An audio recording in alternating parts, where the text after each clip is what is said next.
7ویں بات، نبی صلی اللہ علیہ وسلم نے فرمایا کہ اس شخص کی نماز نہیں جس کی ناک پیشانی کی طرح زمین پر نہیں لگتی. اب آپ دیکھیں نا کتنی اہمیت ہے کہ ناک بھی لگے، اس کا بھی کچھ عمل دخل ہوگا نا، اللہ ہی حکمت بہتر جانتا ہے. پاؤں کی انگلیوں کے سرے قبلے کی طرف مڑے ہوئے رکھیں اور قدم بھی دونوں کھڑے رکھیں. یعنی بعض لوگ سجدہ کرتے ہیں تو دونوں پاؤں ادھر لگا کے اور آدھے ادھر لٹک کے اور یوں کر کے چپک کے سجدہ کرتے، پتہ ہی نہیں چلتا کہ سجدہ کر رہے ہیں یا گرے پڑے. ایڑیوں کو ملائیں، یعنی پیچھے سے جب آپ پاؤں اٹھائیں گے تو ایڑیاں ساتھ ہو، یہ نہ ہو کہ وہ کھلی ہوئی ہوں. سجدے میں سینہ، پیٹ اور رانے زمین سے اونچی رکھیں، یعنی چپکے نہیں زمین سے. پیٹ کو رانوں سے، رانوں کو پنڈلیوں سے جدا رکھیں اور دونوں رانے بھی ایک دوسرے سے الگ رکھیں. سجدے میں کوہنیوں کو نہ تو زمین پہ ٹکائیں اور نہ کروٹوں سے ملائیں. کروٹوں یعنی سائیڈ سے، یعنی نہ تو جسم سے چپکائیں اور نہ ہی زمین پہ چپکیں. چپک کے نہیں سجدہ کرنا، کیونکہ اس سے کیا ہوتا ہے، آرام ہوتا ہے. سجدے کا جو اصل مفہوم ہے یا مقصود ہے وہ نہیں پورا ہو سکتا. تو سجدے میں کوہنیوں کو نہ تو زمین پہ ٹکائیں نہ کروٹوں سے ملائیں، بلکہ زمین سے اونچی، کروٹوں سے الگ اور کشادہ رکھیں. سجدے کی حالت میں نبی صلی اللہ علیہ وسلم اپنی کلائیوں کو، یعنی کوہنی اور ہاتھ کے درمیان جو بازو کا حصہ ہے اس کو کلائی کہتے ہیں، ان کو زمین پر نہیں لگاتے تھے بلکہ انہیں اٹھا کر رکھتے اور پہلوؤں سے دور رکھتے. یعنی جڑ جکڑ کے نہیں سجدہ کرنا چاہیے اور نہ ہی چپک کے، بلکہ نارمل نیچرل طریقے سے. اور آپ تو اس طرح پہلوؤں سے الگ کرتے یہاں تک کہ پچھلی جانب سے دونوں بغلوں کی سفیدی نظر آتی تھی. اور خصوصاً امام کے لیے یہی حکم ہے. جو مقتدی ہیں وہ اس طرح نہیں کر سکیں گے. کیوں؟ کیونکہ صف کی وجہ سے. ہاں آپ الگ نماز پڑھ رہے ہوں جیسے نفل نماز وغیرہ، گھر میں جو مرد حضرات ہیں یا خواتین اپنی نماز پڑھیں تو وہ اندر کے کمرے میں ان کو نماز کا حکم ہے، اسی وجہ سے کہ پھر وہ آرام سے سجدہ وغیرہ کر سکیں. بہت سے لوگ یہ کہتے ہیں نا کیونکہ خواتین کا پردہ ہے اور ستر ہے اور حیا ہے. بالکل ٹھیک ہے، آپ درست فرماتے ہیں، لیکن دوسری طرف حکم کیا ہے کہ خواتین کی نماز صحن سے زیادہ کہاں بہتر ہے؟ کمرے کے اندر. اور کمرے سے بھی بہتر کہاں ہے؟ اور اگلے کمرے میں. ٹھیک ہے. اور اس میں حکمت کیا ہے کہ پھر آپ اطمینان سے اپنا سجدہ وغیرہ کر سکیں. رسول اللہ صلی اللہ علیہ وسلم فرماتے ہیں، مجھے حکم دیا گیا ہے کہ میں 7 ہڈیوں پر سجدہ کروں: پیشانی، دونوں ہاتھوں، دونوں گھٹنوں، دونوں قدموں کے پنجوں پر، اور یہ کہ ہم نماز میں اپنے کپڑوں اور بالوں کو اکٹھا نہ کریں. یہ نماز میں کپڑے سمیٹنے میں نہ لگے رہیں اور بال سمیٹنے میں نہ لگے رہیں کہ آپ کھڑے ہو کر اپنی چٹیاں بنانا شروع کر دیں یا بالوں کی لٹ ادھر سے گزر رہی تو اس کو پھر سمیٹ کے پیچھے کریں، یا یہ کہ دوپٹہ ایسا پہنا ہر تھوڑی دیر کے بعد سلپ ہو کے گر رہا تو آپ اس کو سمیٹ رہے ہیں. اس چیز سے منع کیا گیا ہے. جب آپ نماز شروع کریں تو پہلے اپنی ہر چیز کو سمیٹ لیں. بہت سے لوگ اہتمام کرتے بھی ہیں لیکن بہت سے لوگ نہیں کرتے. کوشش کیا کریں کہ نماز فجر سے پہلے کنگھی کریں. میں فجر کے وضو کے فوراً بعد اپنے بال درست کرتی ہوں، پوری طرح سیٹ کرتی ہوں، کیونکہ رات کو سونے میں گڑبڑ ہو جاتی. اس سے کیا ہوتا ہے کہ وہ ایک بہت اچھی فیلنگ آتی کہ میں اب زینت میں ہوں ایک طرح سے، اور بال سمٹے میں پورے، اور ادھر ادھر سے اندر سے نکلنے کا کوئی احتمال نہیں رہتا. دوسری بات یہ کہ نماز کے لیے چادر ایسی استعمال کریں کہ جو ایسے کپڑے کی ہو جو نہ تو باریک ہو اور نہ ہی بار بار گرنے والا ہو، اور اگر احتمال ہو تو اس کو کہیں نہ کہیں ٹک کر لیں، کہیں اڑکا لیں، کوئی گرا لگا لیں، کچھ کر لیں. لیکن آپ کے لباس کو آپ کی نماز میں حائل نہیں ہونا چاہیے. کبھی تو وہ مجبوری ہے، سفر ہے، کہیں باہر پڑھنی پڑ گئی اور بات ہے، وہ تو ایکسیپشنل صورت. لیکن روٹین میں آپ پکا بندوبست کر کے نماز پڑھا کریں. اس لیے آپ نے دیکھا ہوگا اگر حج عمرے پہ آپ کا کبھی اتفاق ہوا جانے کا، Malaysia, Indonesia, China, Thailand, یہ جو فار ایسٹ کے لوگ ہیں، اور ایون عرب ممالک میں بھی میں نے دیکھا ہے کہ نماز کا مخصوص ڈریس ہوتا ہے. وہ نماز کے وقت آئے، پہنا، اچھی طرح باندھا، اور اس کے بعد ہینڈز فری. ہمیں عادت نہیں نہ ہوتی بچپن سے. پہلے تو میں دوپٹہ لینا سکھاتی تھی، اب تو وہ بھی کلچر ختم ہو گیا. تو جب عام زندگی میں دوپٹہ نہیں لینا آتا تو پھر نماز میں بھی نہیں لینا آتا. تو نماز میں خشوع آ نہیں سکتا اگر آپ کا لباس درست نہ ہو. اسی لیے پہلا حکم کیا، خذوا زینتکم عند کل مسجد.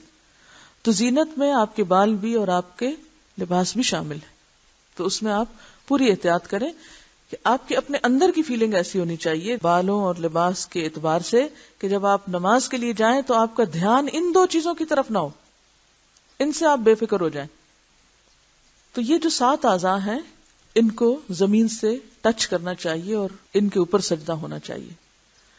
ایسا نہیں کہ آپ سجدہ کر رہے ہو، گھٹنے تو آپ نے ٹیک لیے اور پاؤں پیچھے سے اٹھ گئے.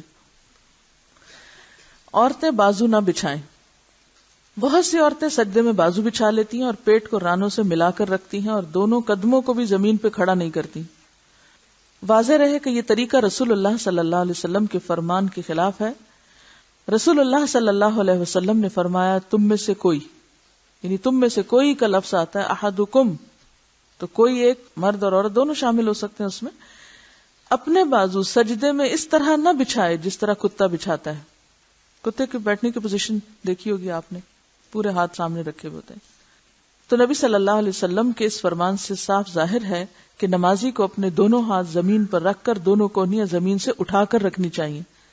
نیز پیٹ بھی رانوں سے جدا رہے اور سینہ بھی زمین سے اونچا ہو، یعنی زمین پر چمٹ کے نہیں. آپ صلی اللہ علیہ وسلم کے ارشاد کے مطابق سجدے میں اپنے دونوں ہاتھ زمین پر رکھ اور اپنی دونوں کوہنیاں بلند کر، یعنی آپ نے خود طریقہ یہ سکھایا، ہاتھ زمین پہ رکھ، کونیاں اونچی رکھ. رسول اللہ صلی اللہ علیہ وسلم جب سجدہ کرتے تو اگر بکری کا بچہ باہوں کے نیچے سے گزرنا چاہتا تو گزر سکتا تھا، یعنی اتنا پراپر سجدہ ہوتا. آپ دیکھیں گے کہ جب آپ چمٹ کے زمین سے سجدہ کرتے ہیں تو بالکل خون سر کی طرف پھر نہیں آتا، نہ ہی پیشانی پہ کوئی پریشر پڑتا ہے، بلکہ ایک آرام دہ کیفیت ہو جاتی. سونا چاہیں تو سو بھی سکتے ہیں. خواتین کو عام طور پر اپنے مسل اور خاص طور پر پیٹ کے مسل جو ہیں پریگننسیز وغیرہ کی وجہ سے ان کے لوز ہونے کا، ڈھیلا ہونے کا بہت خوف ہوتا ہے. تو اس کے لیے بہتر کیا ہے کہ پھر وہ ناک کو زمین پر ٹکا کر صحیح پوزیشن پہ سجدہ کریں تو ان کے مسلز ٹائٹ رہیں گے. کمر کی تکلیف کے لیے بہترین ایکسرسائز ہے. عموماً خواتین بیچاریوں کو کمر کا پرابلم ہے. کئی دفعہ سوچتی ہوں کہ ہمارے ہاں مردوں میں سے کم ہی کہتے ہیں کوئی کہ ہماری کمر میں تکلیف ہے. عورتوں کی اکثریت کو میں نے یہ کہتے ہوئے سنا ہے کہ کمر میں تکلیف ہے. اس کی ایک بڑی وجہ یہی ہے کہ عورتیں ہمارے ہاں کی صحیح سجدہ نہیں کرتی یا انہیں کرنے ہی نہیں دیا جاتا، اور بعض اوقات ضعیف روایات کا سہارا لے کے ان کی اور مردوں کی نماز میں لمبے چوڑے فرق بتائے جاتے ہیں. انہوں نے بتایا کہ ان کے لوئر ابڈومن میں پین رہتی تھی.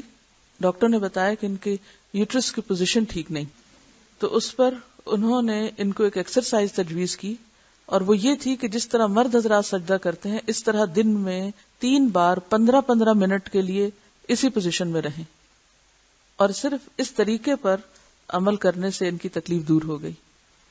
تو ایک حقیقت ہے کہ اس طریقے پر نماز ادا کرنا جو ہے وہ صرف اللہ کے ذکر میں ہی خشوع اور اللہ کی یاد میں ہی زیادہ خشوع نہیں دیتا، بلکہ اس کے ساتھ ساتھ آپ کی جسمانی صحت اور آپ کی طاقت پر بھی اثر انداز ہوتا ہے. میں آج بھی سوچ رہی تھی صبح کہ اگر ہماری صحت ٹھیک نہیں، ہمارے اندر جان نہیں، انرجی نہیں، طاقت نہیں، کوئی بھی عبادت ڈھنگ سے نہیں ہو سکتی.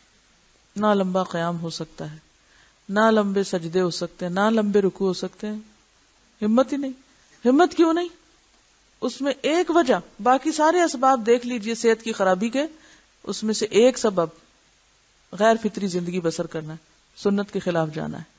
کیونکہ قرآن پاک میں ایک آیت آتی ہے فَلْيَحْذَرِ الَّذِينَ يُخَالِفُونَ عَنْ أَمْرِهِ أَن تُصِيبَهُمْ فِتْنَةٌ أَوْ يُصِيبَهُمْ عَذَابٌ أَلِيمٌ. وہ لوگ جو رسول اللہ صلی اللہ علیہ وسلم کے حکم کی مخالفت کرتے ہیں انہیں اس بات سے ڈرنا چاہیے کہ کہیں وہ کسی فتنے میں نہ پڑ جائیں یا انہیں دردناک عذاب نہ پہنچے. اس میں اللہ تعالیٰ نے اپنا ذکر کوئی نہیں کیا کہ جو میرے حکم کی مخالفت کرتے ہیں. یہ کس کی بات ہے؟ ان امری ہی کی ضمیر یہاں رسول اللہ صلی اللہ علیہ وسلم کی طرف جا رہی. اور صحابہ کرام کے سوچنے کا انداز بھی یہی ہوتا تھا. جب کوئی انہیں تکلیف آتی تھی، جب ان کے اوپر کوئی مشکل آتی تھی تو وہ فوراً کیا کہتے تھے؟ کہیں ہم کسی سنت کی مخالفت تو نہیں کر رہے، کیونکہ سنت کی مخالفت ہوگی تصیبہم فتنۃ او یصیبہم عذاب علیم. کیونکہ ہم سوچتے نا اب تو ہم سفر میں ہیں، اب تو ہم جنگ لڑ رہے ہیں، ابھی تو ہم طالب علم، ابھی تو ہم ہاسٹل میں رہ رہے ہیں، ابھی تو یہ سنت نہیں ہو سکتی، گھر جا کے کریں گے. ہر وقت اپنے آپ کو ٹیکیں دیتے رہتے ہیں. آپ صحیح سنت پر اخلاص کے ساتھ عمل کر کے دیکھیں، بہت ساری چیزیں درست ہونے لگیں گی، بہت ساری مشکلات سے نجات ہونے لگے گی. ہم ایسے مواقع پر اپنی غلطیاں بھول جاتے ہیں کہ کہاں ہماری غلطی ہے. جہاں مصیبت آئے، یاد رکھیے، جہاں تکلیف آئے، جہاں دل پہ غبار آئے، جہاں غم ہو، جہاں کوئی نقصان ہو فوراً احتساب کریں اپنی ذات کا. ہم کس میں مشغول ہو جاتے ہیں؟ لوگوں کے احتساب میں. کون کون قصوروار ہے، کس کس کی ذمہ داری ہے. ٹھیک ہے، وہ ایک سیکنڈری چیز ہے، وہ نمبر 2 پہ آئے گی. نمبر 1 پہ کیا آنا چاہیے؟ میری ذات، میری غلطی کہاں ہے، میری کوتاہی کہاں ہے. اور اگر آپ سچے ہو اپنے ساتھ تو اللہ آپ کو ضرور دکھائے گا. اور اگر آپ توبہ کر لیں تو اللہ تعالیٰ دنیا میں ہی آپ کو وہ نقصان لوٹا دے گا. ہمیشہ ہم سب کو اپنا جائزہ لیتے رہنے کی ضرورت ہے کہ کہاں ہم کمی کر رہے ہیں. بہرحال اب سجدہ کیا ہے؟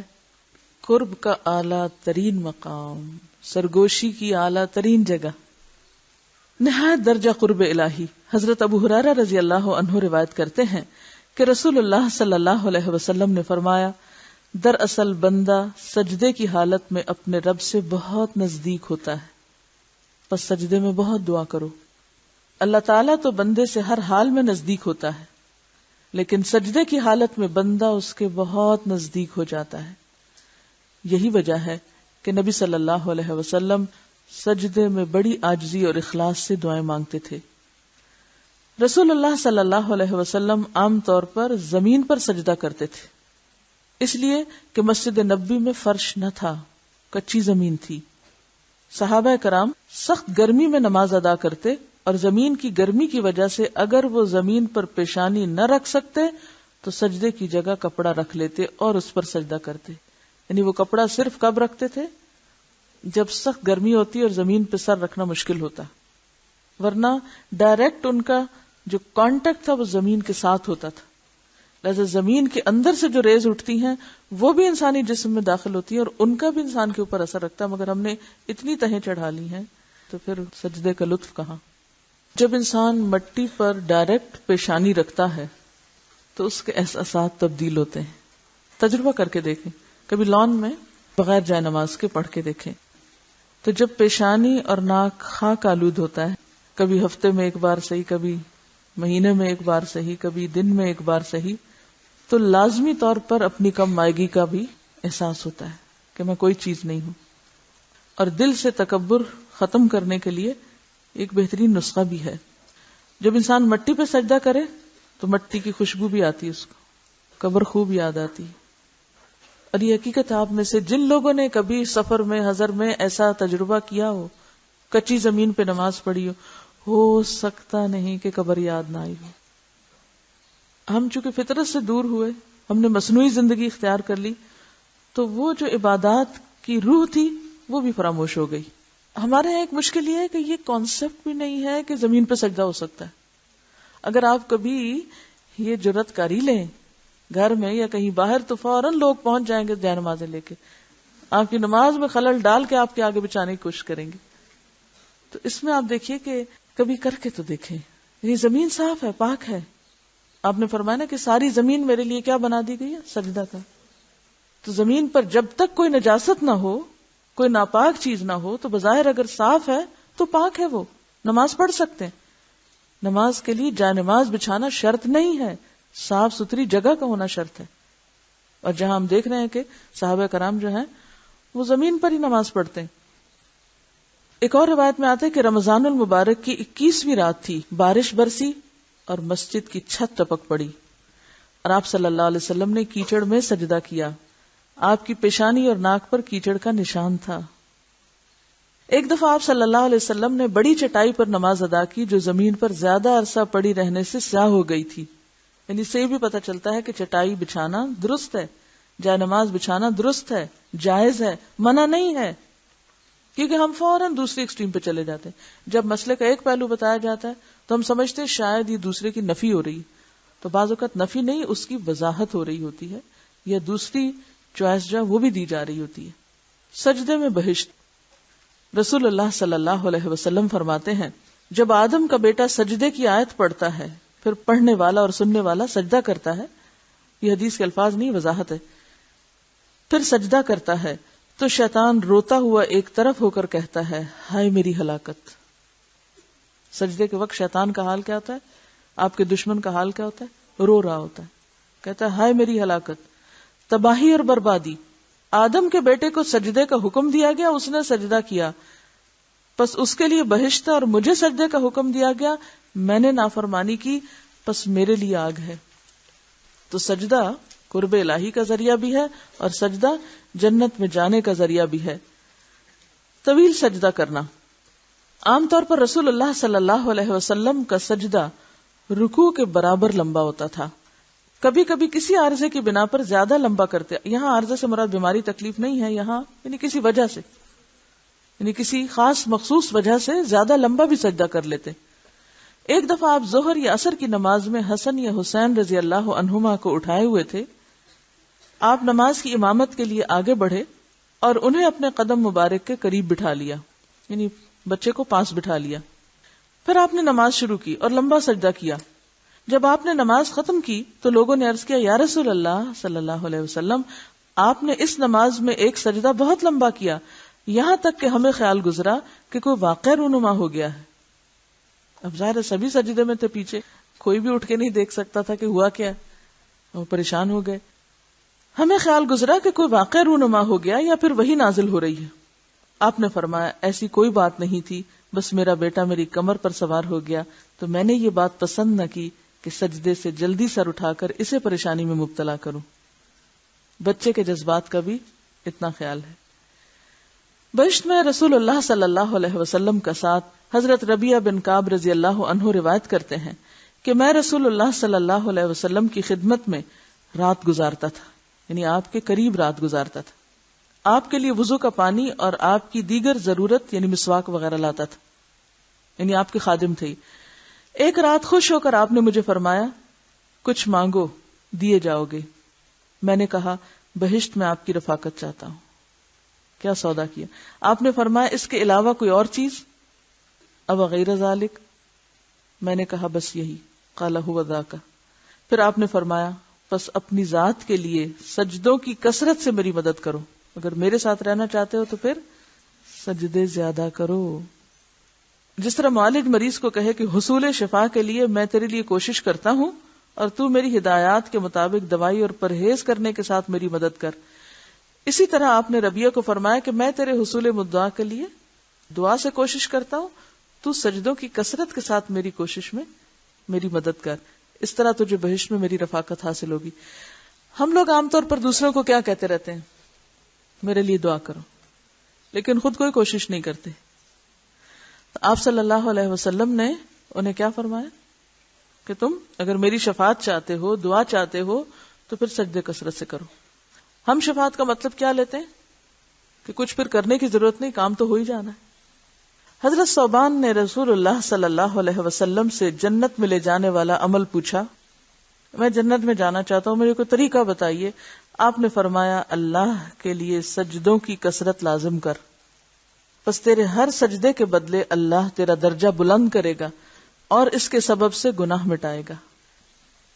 سجدے کی دعائیں، رسول اللہ صلی اللہ علیہ وسلم نے فرمایا، الا وانی نہیت ان اقرأ القرآن راکعا او ساجدا فاما الرکوع فعظموا فیہ الرب عز وجل واما السجود فاجتہدوا فی الدعاء فقمن ان یستجاب لکم۔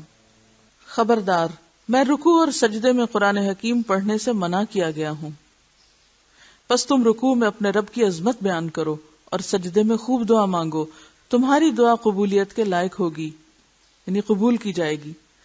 حضرت حذیفہ رضی اللہ عنہ روایت کرتے ہیں کہ رسول اللہ صلی اللہ علیہ وسلم سجدے میں یہ دعا پڑھتے، سبحان ربی الاعلی، یعنی میرا بلند پروردگار پاک ہے ہر عیب سے۔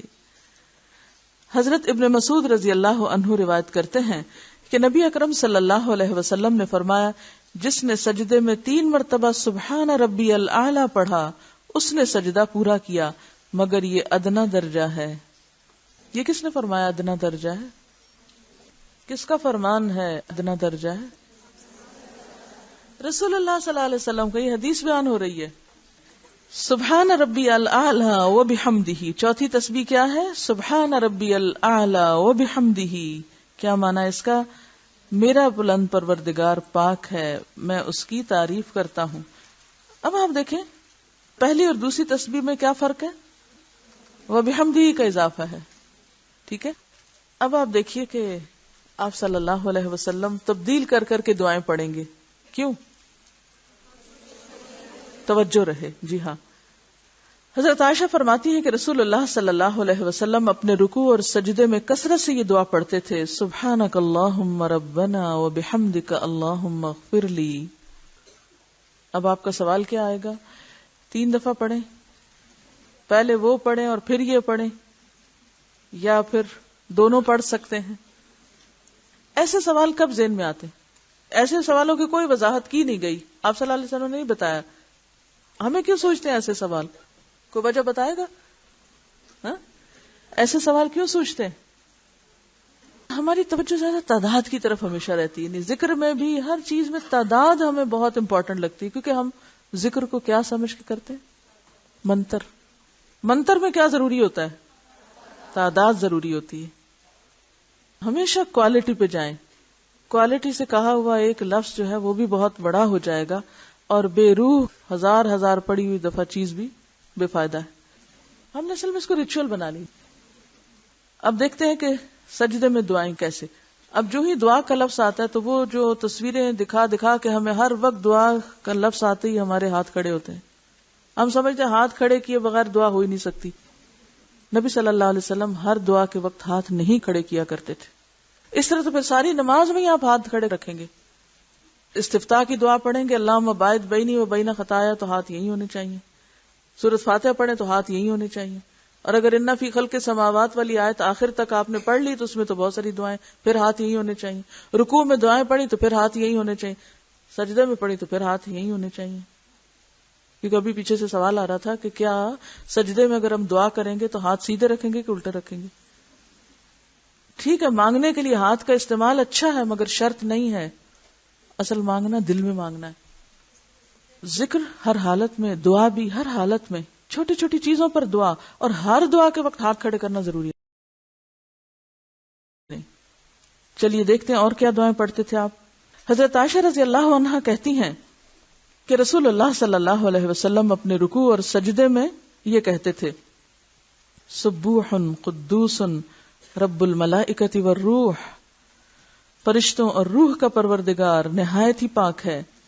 حضرت ابو ہریرہ رضی اللہ عنہ روایت کرتے ہیں کہ رسول اللہ صلی اللہ علیہ وسلم اپنے سجدے میں یہ کہتے تھے, اللہم اغفر لی ذنبی کلہ دقہ وجلہ واولہ وآخرہ وعلانیتہ وسرہ. اے اللہ میرے چھوٹے اور بڑے, پہلے اور پچھلے, ظاہر اور پوشیدہ تمام گناہ بخش دے. ایک اور دعا, سبحانک و بحمدک لا الہ الا انت. اے اللہ تیری ہی پاکیزگی اور تعریف ہے, تیرے سوا کوئی سچا معبود نہیں ہے. رسول اللہ صلی اللہ علیہ وسلم سجدے میں فرماتے, اللہم اجعل فی قلبی نورا وفی بصری نورا وفی سمعی نورا وعن یمینی نورا وعن یساری نورا وفوقی نورا وتحتی نورا وامامی نورا وخلفی نورا وعظم لی نورا. اے اللہ میرے دل, میری بصارت, میری سماعت سب کو منور کر دے, ان سب کو نور سے بھر دے, یعنی ایمان کے نور سے. میرے دائیں بائیں, اوپر نیچے, سامنے اور پیچھے ہر طرف نور پھیلا دے, اور میری ہدایت کی روشنی بڑھا دے. یہ دعا کئی انداز سے روایت ہوئی ہے, جس میں صیغوں کا فرق ہے یا آگے پیچھے بھی کچھ چیزیں ہیں. اور پھر اس میں تو صرف آگے پیچھے اوپر نیچے کی بات ہے. ایک اور جگہ پر کیا آتا ہے, وَلَحْمِي نُورًا وَدَمِي نُورًا وَشَعْرِي نُورًا وَبَشَرِي نُورًا وَعَازِمْ لِي نُورًا اللہم آتِنِی نُورًا. یہ کیا ہے؟ دعا میں مبالغہ ہے, یعنی اتنا والہانہ پن ہے. اگر آپ دیکھیں, کیا اتنا ہی کافی نہیں اللہ مجھے نور دے دے؟ کافی نہیں. اب آپ دیکھیں, گوشت, پوست, چمڑے, ہڈی, پٹھے, بال, کان, آنکھ, نیچے, اوپر, دائیں بائیں, آگے پیچھے, ہر جگہ نور کر دے, اور وہ بھی سجدے میں جا کے مانگ رہے ہیں. ہم تو صرف ایک نعرے کی شکل میں سب مل جل کے پڑھ لیتے ہیں اور اسی کو کافی سمجھتے ہیں, اور اس کے بعد بھول جاتے ہیں کہیں اور بھی پڑھنی. میرا نہیں خیال آپ میں سے کبھی کسی نے سجدے میں پڑھی ہو, کیونکہ پتہ ہی نہیں ہے کہ آپ کی سنت بھی ہے، پھر ڈرتے ہیں کہ پتہ نہیں سنت نہیں تو اس لیے، کیونکہ سنت ہونے میں بھی کئی چیزوں میں ایسی ریجیڈیٹی اختیار کرتے ہیں کہ پھر لا علمی کے باوجود سٹانچ ہو جاتے ہیں۔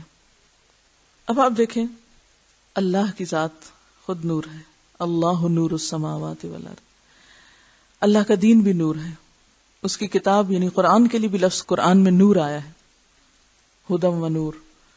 پھر اسی طرح اللہ کے رسول صلی اللہ علیہ وسلم کے لیے بھی یہ لفظ آیا ہے، جس کا معنی ہم نے کچھ سے کچھ بنا لیا، اور بحث میں پڑ گئے سایہ تھا یا نہیں، ایک اور طلسماتی دنیا بنا لی۔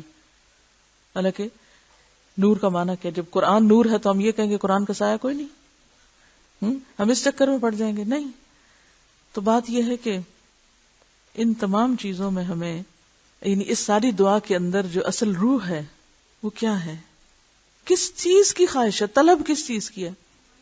ذرا آپ نور کو امیجن کر کے اپنی ایک ایک چیز کے لیے نور کی دعا مانگیں، ہر چیز یا اللہ چمک اٹھے۔ جب آپ کی ہر چیز میں نور ہوگا تو کیا آپ نہیں چمکیں گے؟ جب آپ چمکیں گے تو آپ کی روشنی نہیں پھیلے گی دنیا میں اور آخرت میں؟ کیا پھر جہالت کے اور ظلمت کے اور گناہوں کے اندھیرے نہیں چھٹیں گے؟ چھٹیں گے نا؟ لیکن ہمارے مانگنے میں والہانہ پن نہیں ہے، ہم سوچ کے نہیں مانگتے۔ وہ چونکہ ہمیں کلاس میں یاد کرائی گئی تھی اس لیے ہم نے وہ پڑھ لی۔ ہم کو پتہ قیامت کے دن زمین بھی اپنے رب کے نور سے چمک اٹھے گی، وہ اشرقت الارض بنور ربہا۔ یہ نور کب آتا ہے انسان میں اور یہ سارا کچھ کب نصیب ہوتا ہے؟ جب بندے کا اپنے رب سے تعلق جڑتا ہے تب یہ نور آتا ہے۔ یہ مضبوط تعلق کی علامت ہے، اور اللہ تعالیٰ میری ایک ایک چیز بس پھر تیری ہی فرما بردار ہو جائے۔ رسول اللہ صلی اللہ علیہ وسلم سجدے میں یہ دعا پڑھا کرتے تھے، اللہم انی اعوذ برضاک من سخطک۔ مسلم ہی کے ریفرنس سے انی کا لفظ ہے، کیونکہ میں نے کہیں اور سے یاد کی تو میں انی کے ساتھ ہی پڑھتی۔ اللہم انی اعوذ برضاک من سخطک وبمعافاتک من عقوبتک واعوذ بک منک۔ یہ لفظ مجھے بہت ہی اچھے لگتے ہیں، واعوذ بک منک لا احصی ثناء علیک انت کما اثنیت علی نفسک۔ اے اللہ میں تیری رضامندی کے ذریعے، تیرے غصے سے، تیری عافیت کے ذریعے، تیری سزا سے، تیری رحمت کے ذریعے تیرے عذاب سے پناہ چاہتا ہوں۔ میں تیری تعریف کو شمار نہیں کر سکتا، تو ویسا ہی ہے جس طرح تو نے اپنی تعریف خود فرمائی ہے، میں تو حق ادا ہی نہیں کر سکتا۔ سجدے میں اگر آپ یہ دعا پڑھیں نا تو آپ کو ایسے لگے گا جیسے آپ چھپ رہے ہیں، کہیں چھپ رہے ہیں، بچ رہے ہیں، پناہ لے رہے ہیں، بہت خوبصورت فیلنگ آتی۔ اور پھر جب یہ کہتے ہیں نا وَأَعُوذُ بِكَ مِنْكَ، یہ کتنی خوبصورت بات ہے نا، اعوذ بک منک، میں تیری پناہ کا طلبگار ہوں تجھی سے، تیرے غضب سے بچنے کے لیے بھی میں تیرے ہی پاس آنا چاہتا ہوں، تیرے سوا کوئی نہیں میرا، تو ہی تو ہے۔